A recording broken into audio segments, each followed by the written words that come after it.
Hi, John Maxwell here. On July 4th, my father passed away. And what I'm going to do is share with you a tribute to my dad. And it's the lessons that he taught me. He lived for 98 years and 8 months. The second lesson that my father taught me, this is a faith lesson, but this is an incredible teaching, is he taught me to pray without ceasing. In other words, continually pray.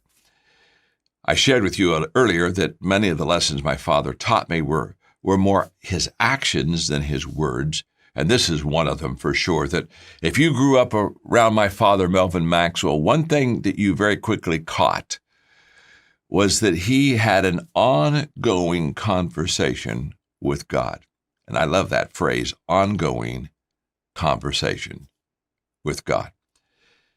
You see, a lot of my faith friends, they would set aside time, which I think is good, to spend with God. And my father said, that's good, son. But he said, why would you just take a little bit of time and just spend it with him when, in honesty, you could spend all day with him?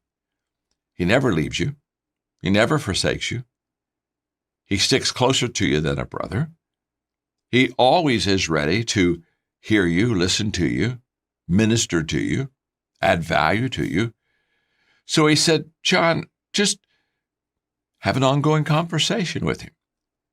My father taught me to make prayer instead of something that is formal and something that maybe has a box or a place. He just taught me to talk to God. Sentence prayers, not long. In fact, many times as my father would walk around the house, he would just say things like, God, I just really appreciate how you're helping me today. And I would just listen to him, and then he would move on to something else. And those sentence prayers throughout the day shared with me and showed me that he did something with what one of the old saints, Thomas à Kempis, would say. He practiced the presence of God. I learned to do that. And I can tell you that is the greatest spiritual asset in my life. I have ongoing, continual conversations with God.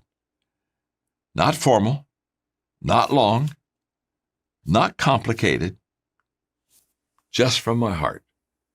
Where I am, what I'm thinking, what I'm seeing, what I'm encountering at that moment.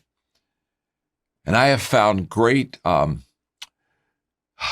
spiritual relief and developed great spiritual muscle in just knowing that he's right beside me. And by the way, he's right beside you too. In fact, I have had many of my wonderful friends who, some of them don't even believe in God, and they'll say, well, you mean he's beside me? Yeah, he's beside you. See, he's beside you whether you believe in him or not. It's like I told one of my dear, wonderful, one of my favorite atheist friends, I just said, I know you don't believe in God, but you sure do miss him, don't you? Of course you miss him. You were created to know him. You were created to spend time with him. And my father teaching me to pray without ceasing, invaluable in my spiritual journey with him. It's a lesson that I'll carry with me all my life. It's a lesson he taught me, but now, today, truthfully, it's a lesson that I live.